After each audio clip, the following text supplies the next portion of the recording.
Bem-vindos a mais um episódio do podcast da Valor Med, Conversas de Valor. Hoje vamos conversar sobre Portugal e os Objetivos de Desenvolvimento Sustentável, onde estamos e para onde vamos. Para abordarmos este tema, tenho ao meu lado Susana Fonseca, fundadora e membro da direção da Zero, Associação de Sistema Terrestre Sustentável, onde coordena a área Sociedades Sustentáveis e Novas Formas de Economia. Quem hoje nos acompanha reconhecerá, certamente, a voz que ficou para sempre associada ao programa da RTP Minuto Verde e a sua mais recente e sistemática intervenção sobre temas ligados à sustentabilidade. Colaborou vários anos com o ISCTE como investigadora e com o Observa, Observatório de Ambiente, Território e Sociedade. Fez parte do grupo de fundadores da Copérnico, Cooperativa de Desenvolvimento Sustentável, e foi voluntária da Quercus, Associação Nacional da Conservação da Natureza. Hoje junta-se a nós para mais um Conversas de Valor. Susana Fonseca, seja bem-vinda e, antes de mais, muito obrigado por ter aceitado o convite e juntar-se à Valor Med neste podcast. E aqui vai a primeira questão. Força. No ano em que a Zero assinala os seus 10 anos de existência e tendo presente o seu objetivo de assegurar a mudança estrutural na sociedade que permita que a sustentabilidade se torne a norma, que conquistas e obstáculos destaca neste percurso para tornar a sustentabilidade um hábito para todos os portugueses? Ora, muito bem, obrigada Luís, obrigado pelo convite e por este desafio também de falar aqui um bocadinho sobre sustentabilidade. De facto, a nossa experiência demonstra que, em termos de sustentabilidade, eu diria que cada vez mais há uma sensibilidade ao tema, portanto, estamos mais conscientes, temos mais dados, portanto, a ciência também nos demonstra a importância, de facto, como é fundamental tornar-nos o nosso dia-a-dia mais sustentável, porque quer dizer, nós dependemos, ao fim e ao cabo, do ambiente, não é? Que é, claro. A natureza é quem nos dá tudo, e, portanto, se nós não tivermos uma relação equilibrada com a natureza, de facto, não vamos conseguir ter uma qualidade de vida. Alguma coisa vai correr mal. Exatamente. E, portanto, quer do ponto de vista ambiental, quer do ponto de vista social, porque lá está, o nosso bem-estar depende do ambiente, eu penso que cada vez é mais claro que nós temos que fazer as coisas de forma diferente. Dito isto, o mas, não é? Há sempre um mas. Mas ainda temos muita dificuldade em concretizar. Exato, portanto, exatamente. Os inquéritos, e eu sou de Sociologia, portanto, estou muito habituada a analisar inquéritos, agora menos nestes anos que tenho estado mais na Zero, mas antes, e claro que isso é claro, não é? Que há um maior conhecimento, uma maior preocupação, até os portugueses sempre demonstraram grandes preocupações com a questão da sustentabilidade, e tem vindo a aumentar, mas, de facto, depois na concretização é que está a dificuldade, porque nós continuamos a ter uma sociedade onde ser sustentável tende a ser mais complexo. Normalmente as pessoas precisam ter mais informação, precisam de ir a locais diferentes, fazer coisas diferentes daquilo que é o que está facilmente disponível e, em muitos casos, precisam ter uma carteira ligeiramente mais recheada, ou seja, precisam ter um rendimento... Pois existe a preguiça. Pois, a preguiça está muito ligada a esta questão de tenho que fazer diferente, tenho que procurar mais informação.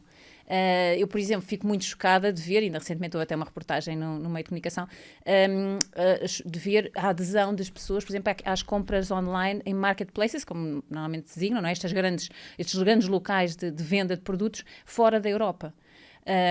As pessoas são muito atraídas pelo preço, mas depois não pensam o que é que está por trás do preço. Exatamente. E isso é que às vezes me preocupa bastante enquanto sociedade, porque as nossas decisões podem ter um papel muito importante no modelar do comportamento, por exemplo, das empresas até, não é? Dos governos. Mas se nós continuarmos a dar também os sinais errados, nós enquanto cidadãos e cidadãs, continuamos a dar os sinais errados, que nós procuramos é o preço baixo, é óbvio que é muito difícil depois conseguir termos melhor legislação, quer do ponto de vista social, não é? Dos direitos dos trabalhadores, quer do ponto de vista ambiental, porque acaba por acontecer é que aquele preço é baixo, porque quem produz aqueles produtos não integrou nem cuidados ambientais, nem cuidados sociais. E nós, enquanto cidadãos e cidadãs portuguesas, nós defendemos que devemos ter cada vez mais direitos, devemos proteger o ambiente. Lá está, os inquéritos dizem que os portugueses apoiam medidas que protejam o ambiente, mas isso tem custos. Depois fugimos. E depois vamos pela porta mais fácil, não é? Claro, a mais imediata. Pronto.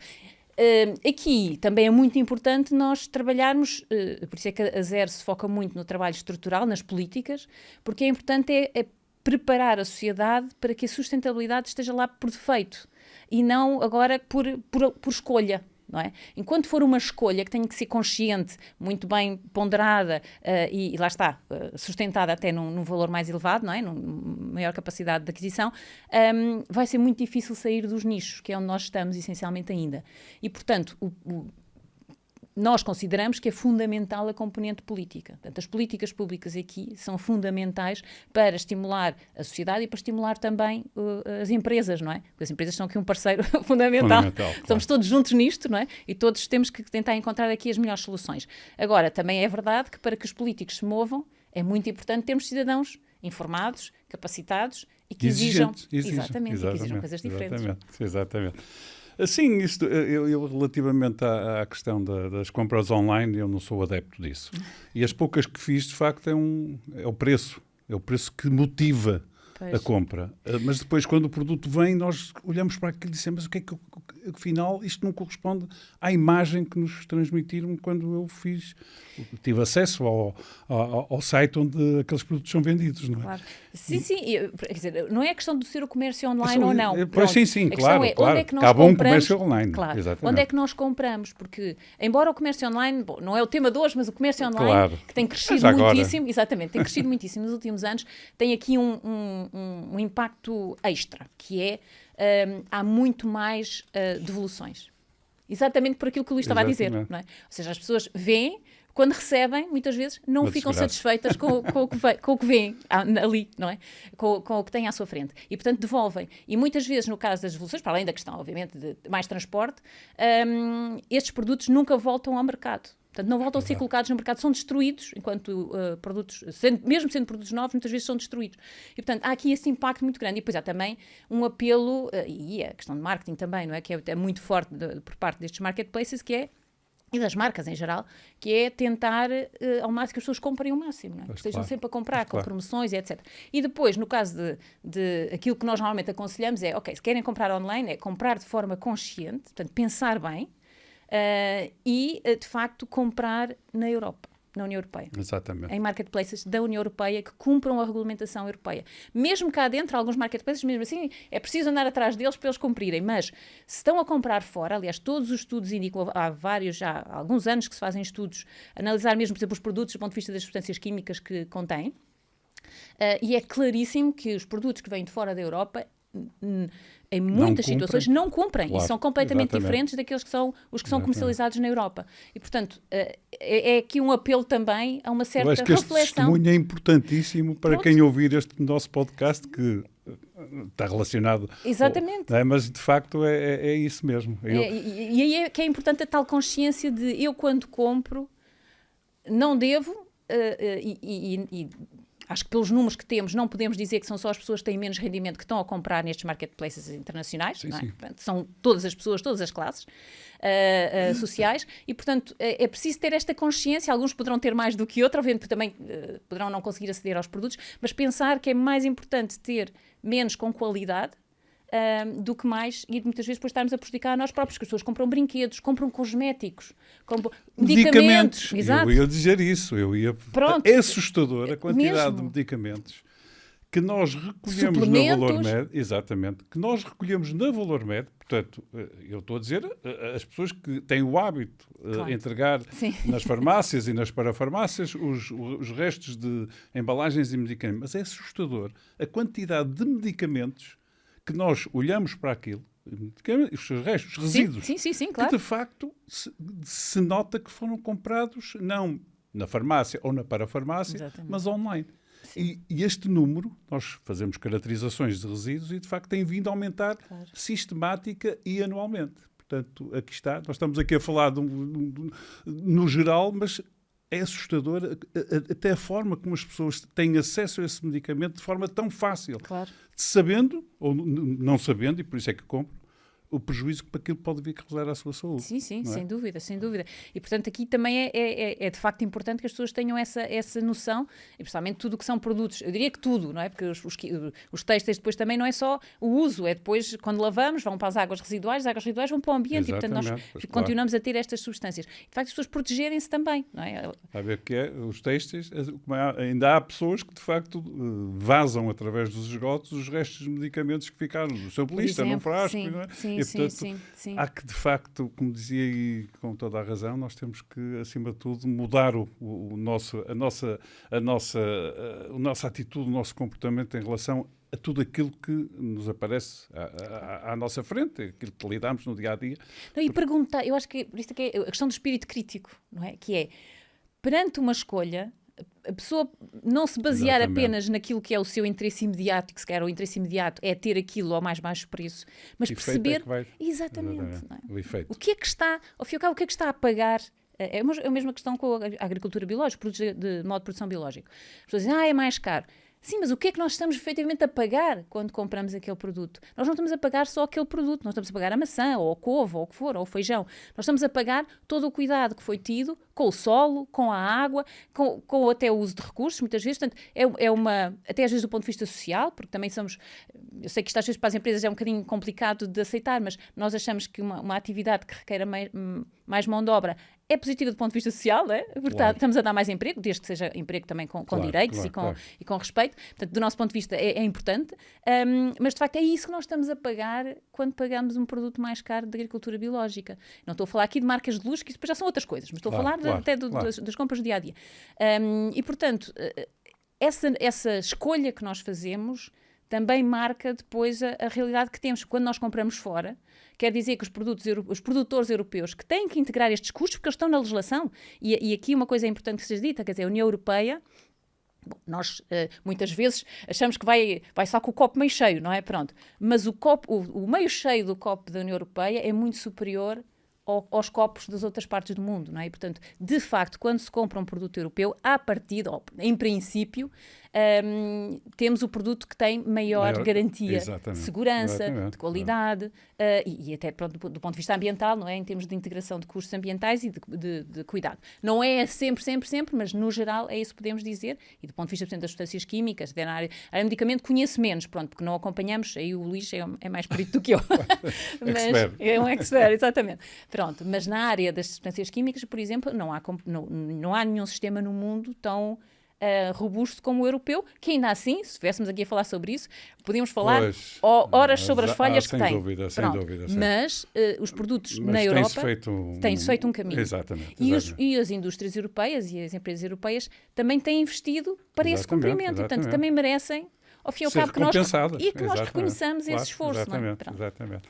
Bom, eu acho que estamos aqui a falar, isto é uma conversa, não é? E com valor, porque estamos aqui a tocar em temas tão importantes como aqueles que abordamos. A minha segunda pergunta tem a ver com a Zero apresentou recentemente um conjunto de soluções baseadas na natureza, cujo objetivo é resolver problemas humanos enquanto se promove a biodiversidade, principalmente no atual contexto de fenómenos climáticos extremos cada vez mais frequentes. Inundações repentinas, cheias, ondas de calor, como esta que estamos agora a passar, apagão, etc. Enfim, pode explicar-nos um pouco mais em pormenor que soluções são preconizadas e quais as suas mais-valias para a sociedade em geral? Bom, de facto, o próprio nome, não é? Estas soluções baseadas na natureza, mais ou menos diz qual é a ideia. Temos obviamente, explicar depois no concreto o que é que isto significa. Mas é essencialmente isso. Normalmente é pegar em soluções que são simples, que são de implementação até de baixo custo, rápida às vezes, não é? Depende. Mas pelo menos de que não tenham um custo elevado e que têm normalmente benefícios múltiplos. Está tudo ligado ao investimento, não é? E ao dinheiro e à economia. Pronto, portanto, exato, também, não é? Desse ponto de vista também temos aqui aprender com o que a natureza faz naturalmente e usar esse conhecimento para depois no concreto podermos aplicar e tentar reduzir alguns dos impactos, não é? Por exemplo, quando a questão dos fenómenos extremos é de facto uma das áreas críticas que hoje as sociedades têm que enfrentar, não é? E de facto quando nós usamos, por exemplo, Soluções como bacias de retenção, os parques urbanos, portanto, zonas verdes, acabam por ser zonas, às vezes até lhes chamam, eu gostei bastante deste nome, que é jardins de chuva. Ao fim e ao cabo, são espaços nas cidades que permitam, quando há uma pluviosidade mais intensa, não é? Acima do normal, pelo menos que haja ali alguma infiltração, ou seja, reduzir os caudais que depois vão circular na cidade e que normalmente causam aqueles problemas. Nunca tinha ouvido falar. Não, mas eu gostei imenso do nome, não é? Jardins de chuva, eu acho que é assim um nome mesmo poético, quase. Poético, não é? exatamente. Que depois também servem para o calor, não é? Deste Claro, ponto de vista. claro. Portanto, tem aqui diferentes vantagens ao longo para o bem-estar das pessoas, não é? Portanto, também para a fruição dos espaços. Sabemos como é importante a questão dos espaços verdes e nas cidades, principalmente. Portanto, estamos a falar muitas vezes deste tipo de soluções que permitem que a natureza nos ajude a reduzir o impacto destes fenómenos mais extremos. Sei lá, falamos, por exemplo, dos próprios, as coberturas verdes. Eu, por acaso, gosto mais de chamar coberturas vivas, não é? Porque em Portugal, em certas alturas do ano, nós não devemos procurar muito verde, principalmente em arbustos, Pois, não é? claro. Em pequenas plantas. Pronto. Portanto, jardins relevados... Eu acho que o nome é mais adequado. Sim, sem mas dúvida. inventei-o. Portanto, não é oficial. Temos que registrar, tem que fazer o registro, a patente. Podem usar para à ver. vontade, podem usar à vontade. Mas sim, as paredes, ter os edifícios ao fim e ao cabo também contribuírem para um melhor ambiente urbano, não é? Até do ponto de vista da poluição, do ruído, da tal capacidade de infiltração, de redução também daquelas ilhas de calor, não é? Portanto, aqueles efeitos que acontecem também quando temos temperaturas muito elevadas em espaços urbanos.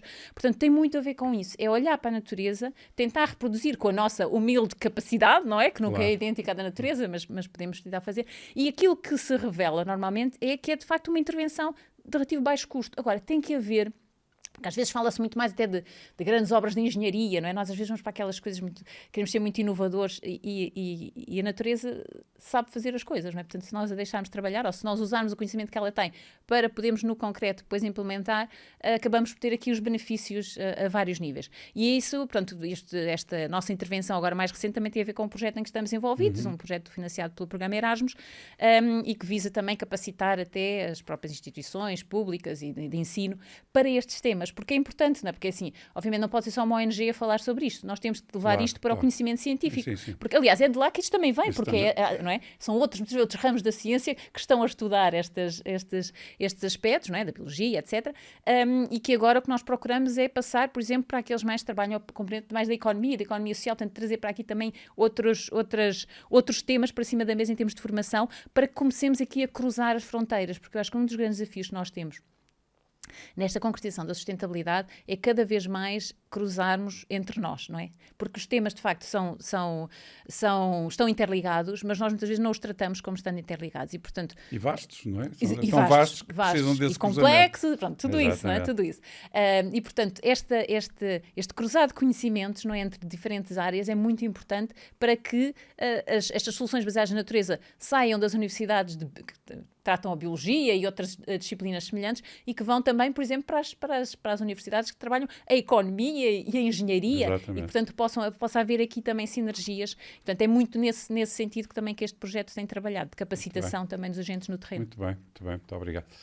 Eu, no congresso do Conselho Português da Saúde e Ambiente, tive a oportunidade de ouvir a sua intervenção sobre economia circular na saúde.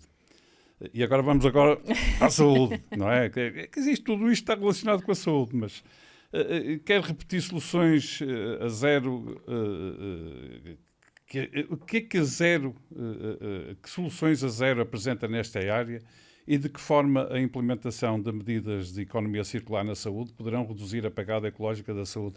Isto é, na saúde, e no caso concreto do medicamento, há sempre o grande problema da proteção, e isto é uma questão que tem sido muito discutida, até com a nossa tutela, como sabe, a APA e a DGAI, mas principalmente a APA, relativamente à utilização dos materiais de acondicionamento e de embalagem que, para o caso do medicamento, tem que ser, acima de tudo, proteger a eficácia daquele medicamento, daquele produto, ao longo do seu prazo de validade. Por isso é que muitos dos materiais que são utilizados na indústria farmacêutica ainda não são recicláveis. Infelizmente ainda não são recicláveis.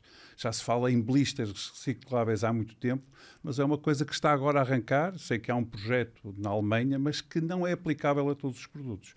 E, portanto, isto de facto tem aqui, no caso da saúde e no caso concreto do medicamento, que é a área onde eu estou mais ligado, obviamente que há que ter alguma paciência para que o mercado, por si só, coloque à disposição das empresas produtos capazes de elas rapidamente fazerem essa transição de material não reciclável para reciclável. Pronto, isto foi só aqui a minha introdução. Agora deixo a Susana à vontade para dar a sua opinião. Pois, assim, na área da saúde, obviamente, não é? Temos várias dimensões. O medicamento é uma delas, mas, obviamente, sim, tudo é muito vasto. E é um setor que merece, de facto, um olhar muito atento, porque há aqui um potencial também de redução que nos parece que não está a ser aproveitado, não é? E nós vemos até alguns projetos já a nível europeu que estão a ser desenvolvidos. Vimos até, aliás, no Congresso, como o Luís referiu, alguns exemplos muito interessantes. E tem sido, o Conselho Português tem batido muito nisso, não é? Na Pronto, necessidade e ainda bem, e temos da pegada da saúde, não é? Claro. Temos, e principalmente a parte da saúde devia preocupar-se em particular com a questão, porque os resíduos acabam sempre por ser um perigo, mesmo não sejam perigosos, portanto, é sempre mais poluição, não é? Que vamos estar aqui a causar. E, portanto, de facto, eu diria que na área da saúde, como noutras áreas, não tem havido esta lógica de implementar a economia circular como ela está pensada enquanto conceito. Ao fim e ao cabo, na melhor das hipóteses, assim como no resto da sociedade, fala-se muito da questão da reciclagem. Aliás, o próprio Luís referiu logo, não é? Esta dificuldade também que na área do medicamento sentem, quando aquilo que nós teríamos que começar por pensar é, desde logo, se nós conseguimos evitar o uso de determinado tipo de produtos, utensílios, isto em termos de uso único, não é? Ao fim e ao cabo, o que é que nós podemos, para já, reduzir? Por exemplo, na parte do medicamento, às vezes a sensação que nós temos, compreendendo esta necessidade de assegurar, quer dizer, na área da saúde ninguém põe isso em causa, não é? Pronto, que é necessário assegurar a eficácia e a conservação daqueles produtos, mas às vezes a sensação que dá, por exemplo, é que há demasiada embalagem. Claro, exatamente. Que a embalagem é demasiado grande, os blisters que têm demasiado espaço eu não sou especialista, mas parece-me difícil que isso seja relevante para a conservação. Pronto. A diferença, não o blister, mas o espaço que há entre cada comprimido, etc. Pronto, há ali coisas que me parecem, já não digo a questão da informação, que eu acho que essa tem que estar presente e é muito importante, mas a embalagem demasiado grande, eu acho que também ainda pior são os perfumes, não é? Sim, eu ia dizer, sofremos disso em muitas, e os brinquedos também. Também. Que e os detergentes, aquela ideia de porque é que nós, por exemplo, é engraçadíssimo, na área dos detergentes, há agora até aquelas iniciativas em que nós temos detergentes que são diluídos. Só que passamos de uma embalagem grande, não é? Com 1 litro, 1,5 litro. Uma enorme. Nesse caso, ou seja, o que nós transportamos para casa é uma coisa minúscula, não é? Uma caixinha minúscula com tem pronto, e portanto é difícil para as pessoas verem às vezes o valor, as pessoas ainda veem o valor um bocadinho pela dimensão. Eu acho que o medicamento se calhar também sofre dessa, porque vivemos na mesma sociedade, e isso acontece de facto com os perfumes, mas os perfumes, por exemplo, ali quase são obras de arte, alguns deles, não é? Mas noutras dos brinquedos, em geral os produtos, não é? Nós vemos mesmo produtos alimentares, parece-nos difícil que fosse necessário ter tanto espaço livre. Os cereais, etc., para garantir a qualidade do produto. Portanto, é algo que também tem que ser mudado, mas é aí que nós, ao fim e ao cabo, onde nós temos os ganhos maiores, será aí. Ou seja, nós temos que começar cada vez mais a usar apenas aquilo que é o essencial, o que nós precisamos mesmo, e ter isto como regra. Exatamente. Que não se pode ultrapassar e dizer, não vamos fazer. Não, tem que ser. Aquela lógica de. A nossa sociedade tem que ser feito assim. Em frente. Pronto, exatamente. Isso seria muito importante. Depois a questão da reutilização é uma área que quase se esvaziou na área da saúde, não é? Principalmente em hospitais e etc. Há muito pouco essa componente da reutilização, e há um enorme potencial, e há vários projetos que têm estado a decorrer em vários países, também europeus, e que permitem, de facto, essa reutilização. Não apenas a reutilização de alguns projetos, por exemplo, como vimos também no Congresso, embora também não houvesse, por exemplo, dispositivos médicos que depois de recondicionados podem voltar a ser, inclusive para os pacemakers, etc., que podiam ser reutilizados, e portanto os estudos já estão a ser feitos também nesse sentido, para evitar o desperdício. Isso devia ser muito mais incentivado, ao fim e ao cabo, não é? Porque é aí que nós vamos ter os grandes ganhos e as mudanças estruturais. A reciclagem, claro que é importante, mas a reciclagem essencialmente não questiona o sistema. Eu continuo a produzir, a fazer como faço e depois digo, mas isto agora pode ser reciclado. Só que os maiores ganhos ambientais normalmente é quando nós não usamos, ou então quando, tendo produzido, fazemos com que circule mais tempo enquanto produto útil, antes de ter que ser transformado. E é isso que falta, portanto, nem é tanto aqui o exemplo um ou outro, é ter esta perspectiva quando se olha para... Por isso é que se diz que o 80% do impacto de produtos, por exemplo, está no design. Ou seja, é definido quando nós definimos o próprio produto e o que é que ele contém, o que é que ele vai fazer e como é que, no final, também poderá ser ou não reaproveitado em termos da própria reciclagem. E depois também um aspecto importante, não é? E para a área da saúde isso é de facto muito relevante, que é tentar reduzir também a presença de algumas substâncias que ainda são usadas em alguns materiais médicos, que são também utilizados, normalmente fetalatos, etc., Exato, portanto, que ainda estão presentes em alguns materiais e que nós deveríamos também fazer um esforço maior para, ainda compreendendo que até haver alternativas viáveis, obviamente temos que manter o que temos, porque o importante é salvar as vidas, não é? Claro, exatamente. Mas ainda assim, de facto, é importante investir mais nestas alternativas para também evitar, há casos muito, muito preocupantes, não é? Porque ao nível da neonatologia, portanto, o uso de produtos, quando estamos a falar de grupos vulneráveis, ou particularmente vulneráveis, aqui devia haver ainda um cuidado maior. Claro, está a ser feita a investigação, mas as coisas deviam ser um bocadinho mais rápidas. A sensação que nós temos é que é tudo... Primeiro que se movam as máquinas, porque elas estão tão pensadas para o uso único, para promover esta lógica do uso único, e lá está, e até sem muitas vezes assegurar a reciclagem no final, que nós temos sérias dúvidas que as coisas avancem sem que haja as tais políticas públicas e até os incentivos certos, não é? Às vezes, para haver esta transição. E consideramos que alguns dos projetos que vimos no Congresso deveriam ser mais apoiados, deveriam ser mais olhados pela tutela, não é? E tentar reproduzir também noutros locais, mas muito aqui numa lógica, eu vi lá alguns projetos também muito interessantes, mas que era uma reutilização para outros fins, mas aqui o que é mesmo importante é nós tentarmos maximizar a reutilização para os mesmos fins. Exatamente. Porque senão há um limite para o número, eu vi que... com alguns dos têxteis médicos, faziam-se bolsas e coisas que são úteis, mas têm o seu limite. Claro. Há um limite em que já não é preciso mais bolsas daquelas, não é? Pronto. E, portanto, o importante é, de facto, trabalharmos a esse nível e acreditamos que há aqui um... Claro que depois vêm sempre aquelas... mas esta depois é a questão das contaminações, etc. Quer dizer, obviamente não será em todas as situações, não temos que começar por todas as situações, temos que começar por aquilo que é mais fácil, nas áreas que os próprios profissionais de saúde conseguem identificar como sendo mais fáceis e trabalhar a partir daí. Exatamente. Claro. Não é uma mudança total, mas ir trabalhando e ter, de facto, objetivos de redução efetiva da quantidade de resíduos que é produzida. Portanto, e isso é que nós ainda não temos, não é? E a saúde, de facto, precisa dar esse passo significativo, porque é um dos maiores poluidores. Não é? Sim, o professor Luís Campos dizia e isto tem custos também. E tem custos, claro, obviamente. Pronto, e, portanto... São os nossos impostos que estão aí. Sim, exatamente. E, portanto, nós devíamos estar a investir mais em dar bons cuidados de saúde e menos em depois ter que, lá está, pagar os materiais em excesso e depois ter que pagar também o seu tratamento, não é? Porque no final também tem custos. Muito bem. Portugal e os Objetivos de Desenvolvimento Sustentável, onde estamos e para onde vamos? Qual é a sua visão e a visão da Zero? Bom, é assim, já falámos aqui um pouco sobre isto, não dos objetivos em si, mas da sustentabilidade e há também, pronto, aqui nem é tanto só a visão da Zero, é mesmo há uma avaliação regular a nível mundial, mas aqui também no relatório europeu sobre a questão do cumprimento do caminho, não é, para se atingir os objetivos de desenvolvimento sustentável até 2030, e o último relatório indica que, de facto, Portugal não sai muito bem na fotografia, não é? Pronto, em 30 países somos o 22º, portanto, não estamos lá muito bem. Estamos abaixo da média europeia e estamos abaixo da média dos países do sul da Europa, o que também... Pronto, não é, as diferenças não são gigantescas, não é? Mas... Portanto, tem 100 pontos, que é normalmente o máximo que um país pode ter. Nós temos 70,6, a média europeia são 72,8 e a média dos países do sul da Europa são 71,2. Portanto, não é uma diferença gigantesca e podemos sempre dizer, se quisermos ser otimistas, bom, que estamos nos 70, não é? Portanto, ou seja, já fizemos aqui um caminho, mas também somos um país altamente desenvolvido já. Não é? E, portanto, também temos aqui uma obrigação maior de cumprir estes objetivos. E, de facto, não temos nenhum atingido até agora. Temos 3 que estão no vermelho, muito ligados, portanto, temos falado aqui, que é a questão, por exemplo, o consumo sustentável, não é? Portanto, são áreas onde nós temos tido grandes dificuldades, e a questão também da parte da biodiversidade, portanto, a proteção também e a garantir a qualidade também em termos da vida na Terra, e, portanto, pensando muito nesta questão da biodiversidade.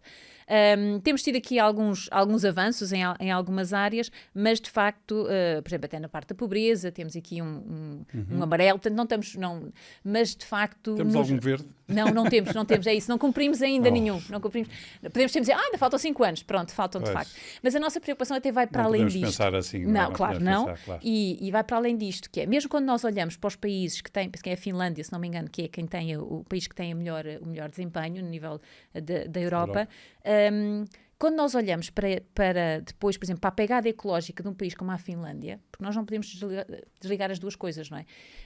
Muitas vezes, é verdade que eles estão a cumprir mais objetivos de desenvolvimento sustentável, mas o custo ambiental disso também é muito significativo.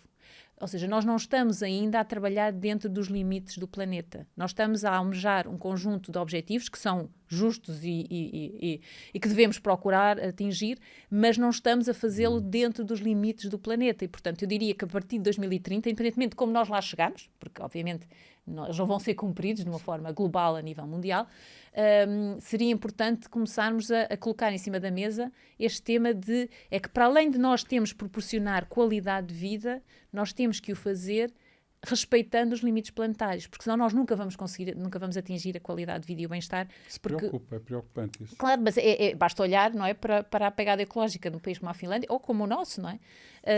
Dos países desenvolvidos em geral. Portanto, nós temos de fazer aqui um trabalho muito... Quer dizer, se todos vivêssemos como nós vivemos em Portugal, e sabemos como as pessoas muitas vezes se queixam, aqui estamos a falar de médias, obviamente, não é? Dentro de cada país, depois já seriam necessários 3 planetas. Pois. Que nós não temos, não é? E se formos para outros dentro dos Estados Unidos, seriam mais de 5 planetas. Portanto, nós temos, de facto, que trazer estes temas para cima da mesa. Pois, claro. E eles colocam desafios muito significativos. Portanto, não pode ser mais do mesmo ou um bocadinho mais. Porque com um bocadinho mais, nós não reduzimos 3 planetas para 1. Pois. Nós temos de fazer mesmo diferente. Este tem que ser um modo de olhar diferente, que é, cada um de nós tem que ter este objetivo de analisar as decisões à luz também do impacto que tem em termos dos limites planetários. E isso ainda não é feito de todo. E enquanto não o fizermos, vai ser um bocadinho difícil conseguirmos atingir, não queria chamar a verdadeira sustentabilidade, não é verdadeira, atingir a sustentabilidade em si, que é este equilíbrio, de facto nós conseguimos ter qualidade de vida, termos a atividade económica, que faz parte, não é? Mas respeitando os limites planetários, que são extremamente generosos, nós nunca nos podemos esquecer disso, não é? Sem dúvida. Mas que têm os seus limites. São bondosos até. São bondosos e muito compreensivos. Pois, claro. E digamos que integram muito daquilo para tanta maldade que anda por aí. Exatamente, não é? Exatamente. Mas tem limites e nós temos que perceber isso. Nós vivemos num planeta finito e, portanto, isto para a parte da economia, às vezes é um bocadinho chocante ver, por exemplo, como os analistas económicos e comentadores em geral da nossa praça, não é? Praça, sim. Por exemplo, fazem ainda análises tão, vou chamar-lhe rudimentares, do que é o desenvolvimento, que é essencialmente o PIB. Olham para o PIB e comparam às vezes coisas que nem sequer são comparáveis. Não? Eu lembro de uma dada altura comparava-se Portugal com a Roménia. Quer dizer, nós não temos a mesma qualidade de vida. O PIB pode estar a subir, mas nós não temos a mesma qualidade de vida. E, portanto, esperemos que eles também venham a ter, não é? E melhorem cada vez mais. Mas estas comparações que às vezes fazem, que usam-se apenas alguns indicadores, muito da componente económica, quando a economia só faz sentido se houver sociedade. Vamos produzir, se não houver pessoas, a economia não existe. Funciona, e depois, quer a economia, quer a sociedade, só pode existir se houver ambiente. Por isso é que nós falamos que há um fator limitante, não é? Ao fim e ao cabo, o desenvolvimento sustentável, a ideia é que haja uma interligação entre ambiente, sociedade e economia, mas há um fator limitante, que é o ambiente. Porque sem o ambiente, não é? Sem termos ar, água, solo, tudo aquilo que, não é? Todos os serviços de ecossistemas que nos permitem viver, nós não podemos existir e se nós não existirmos a economia não faz sentido. Ora, isto é muito difícil, particularmente no período em que nós estamos a atravessar. Passar esta mensagem é cada vez mais difícil, porque obviamente a nível internacional o clima está muito pouco propício, não é? Muitas vezes a falarmos dos temas da sustentabilidade e desta forma de ter que fazer diferente. Mas cá estamos para Exatamente. continuar. Temos que lutar, temos que continuar a lutar. Exatamente. Eu tinha aqui uma última pergunta, que era que conselho deixaria a todos os intervenientes do setor da saúde para que todos juntos consigamos travar, ou pelo menos minimizar, e isto aqui até foge um bocadinho, que não temos que minimizar, temos que agir, o impacto que os nossos hábitos e procedimentos podem ter nos ecossistemas e, muito concretamente, a sua relação com os efeitos dos resíduos de medicamentos. A Valormed desempenha, e agora vou puxar aqui um bocadinho a brasa à nossa sardinha, claro. A Valormed desempenha um papel importante na sociedade portuguesa, até porque é um dos poucos sistemas integrados existentes a nível europeu e mundial. Mas que visão é que tem sobre esta questão da saúde e claro. do seu impacto? E o que é preciso fazer, acima de tudo, também para que possamos conservar estes ecossistemas que tanto gostamos, mas que tão maltratamos? Claro. Bom, aqui eu diria que o primeiro conselho que nós podemos dar é que nós deveríamos trabalhar mais a prevenção da doença. Portanto, não há nada melhor do que evitar ter que tomar medicamentos. Não tomar medicamentos, exatamente. E, portanto, aí nós não temos, de facto, sim, claro. Uma sociedade que previna a doença ainda. Não temos de todo, não é? Vamos tendo alguns sim. Está-se a trabalhar também, algumas áreas. Não gosto também de minimizar aquilo que já está a ser feito, claro. E o esforço já está a ser feito. Mas, no geral, nós não temos, de facto, uma sociedade ainda que seja promotora da saúde, não é? Que previna a saúde. E aí eu diria que é o tal pensar diferente, não é? Que é, em vez de estarmos a pensar só em como é que vamos melhorar, se calhar, a embalagem do medicamento, temos que pensar como é que vamos evitar que o medicamento seja necessária. Pronto. Claro. Portanto, por aí, diria que há aqui também, por parte dos agentes da saúde, um papel muito importante, que de facto nós temos uma saúde muito curativa, não é? Portanto, muito que também é fundamental, porque as doenças vão continuar, por mais que claro. Façamos prevenção, vai sempre haver doença e, portanto, vamos ter sempre que ter esta intervenção. E isso, de facto, é fundamental.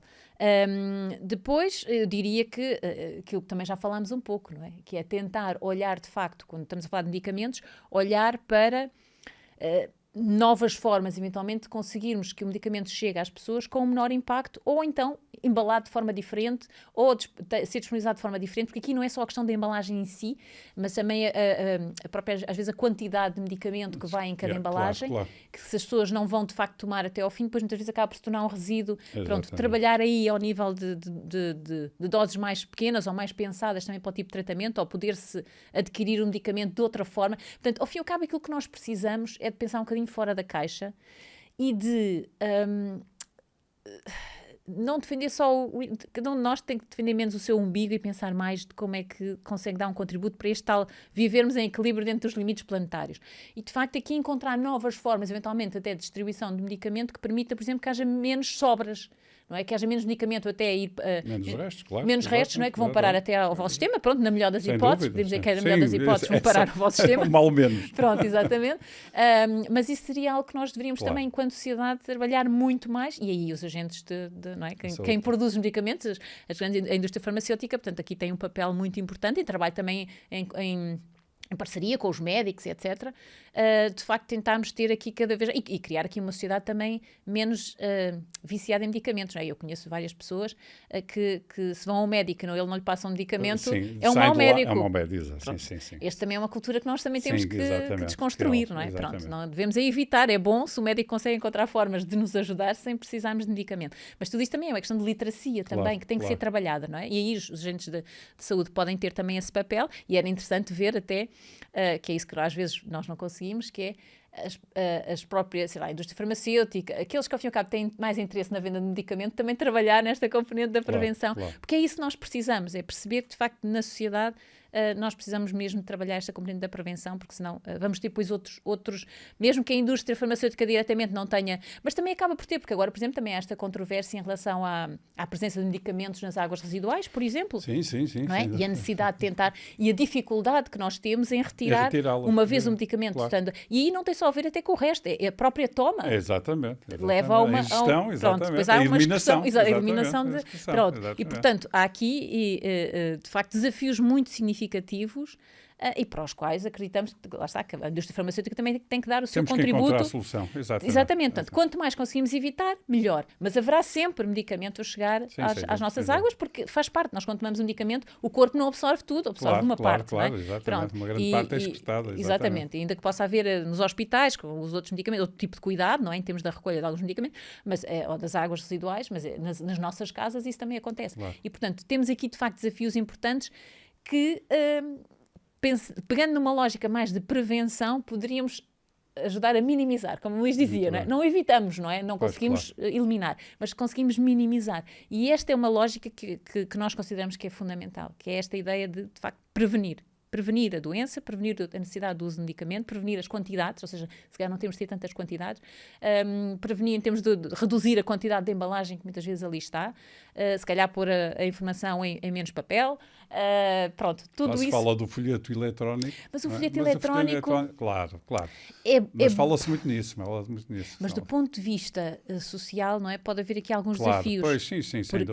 Há que encontrar ali um equilíbrio. Exatamente. Ainda continuamos a ter uma parte da sociedade que não vai aceder a essa informação eletronicamente, não é? Até poderia ser por escolha. Devemos de chegar lá, mas... Sim, e até podia ser por escolha, eventualmente, não é? Que quando se vai a uma farmácia, nos fosse perguntado se quer ou não um folheto. Embora, pronto, isto depois complexifica às vezes os sistemas, porque isto é tudo feito em larga escala, e às vezes não é fácil. Mas pronto, poderia-se eventualmente passar por aí. Quer dizer, eu, por exemplo, não precisaria, mas se calhar, por exemplo, para o meu pai, já é importante ter em papel, porque ele não vai estar a aceder. E a primeira coisa que vai ver é, com certeza, o folheto. Pelo menos deveria, não é? Pelo menos é por isso que eles lá estão e nós deveríamos sempre lê-lo antes de iniciar a toma. É isso. Mas, portanto, há aqui, de facto, algum trabalho ainda a fazer. Muito bem. Mas também já começam a aparecer bons exemplos que têm que ser replicados mais rápido. Exatamente.